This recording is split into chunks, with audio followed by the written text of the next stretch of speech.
పాపం అనే ఆ బానిసత్వంలో ఉండిపోయిన మనల్ని రాజులుగా చేయుటకు ఆ రాజు పరలోకం నుండి దిగి వచ్చాడు. ఆయన దిగి వచ్చి ఆ రాజు మన కొరకు బలైపోయాడు. ఆ రాజు తన రక్తంతో మన పాపాలు కడిగేసి ఇదిగో మనలందరినీ రాజులు చేసేసాడు. మనం అందరం రాజులు, మీరు రాజులైన యాజకులు. దాసులు కాస్త ఎలాగైపోయారు? రాజులైపోయారు. కాబట్టి ప్రియులారా, మనం రాజులుగా బతుకుతాం.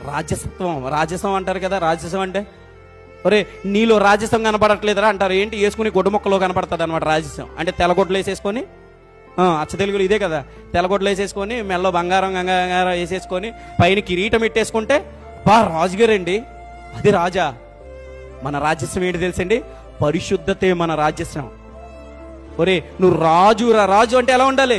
రాజస్వం కలిగి ఉండాలి. నీలో ఆ రాజస్వం కనపడాలి. ఏది? పరిశుద్ధతే. మన రాజస్వం ఏంటి? పరిశుద్ధత.